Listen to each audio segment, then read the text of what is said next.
بسیار خوب. این پروژه خو یک پل هوایی مطرب است. به طول 235 متر با عرض 18 متر ساخته میشه از طرف شاروالی محترم کابل. تطبیق کنندش هم ریاست حفظ مراقبت کار شاروالی کابل است.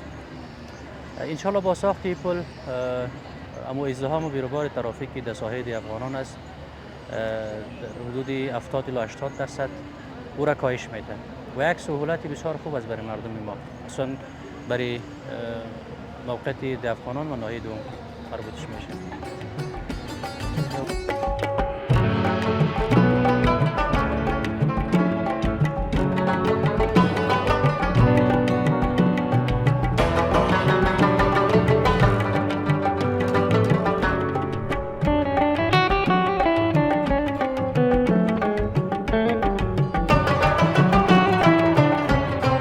انشالله که ما در آخرین مرحله پل قرار داریم که مورخت کانکریت دک سلابش است.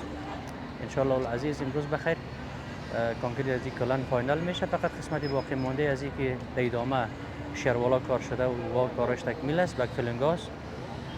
نهایت شکر زمان باره که رضای پروردگار باشه 3 الی 4 ماه دیگه بخیر پروژه در مجموع آماده بهره برداری میشه.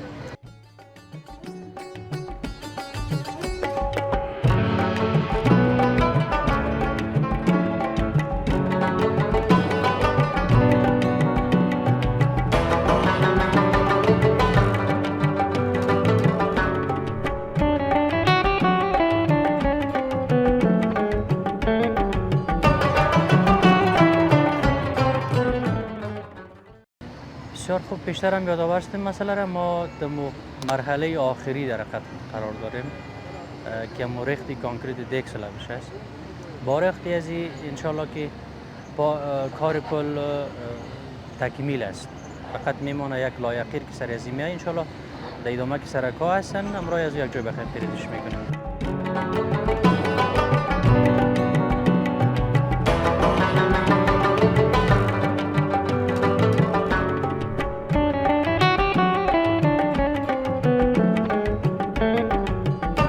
باید یادآور شوم که در این پروژه بر علاوه از اینکه خود پل از 472 متر شیروال هم به کار گرفته شده در ادامه پل ساخته میشه و یک رمپ دایروی هم داریم که با شایی 33 متر به طول 150 متر ساخته شده.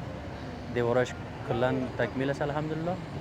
فعلا ما سر قسمت بک فیلینگ کار میکنیم. دقیقاً این پل چهارراه صدارت به سرک توسعه جوی شیر وصل میسازه. یعنی دو نقطه بسیار مهم و کلیدی که باعث ازدحام ترافیک در این ساحه میشد اونو دو نقطه با هم دیگر وصل میسازه. ان شاء الله بیروبار ترافیک تا حدی از این ساحه کاسته میشه و یک سهولت بسیار خوب برای مردم ان شاء الله.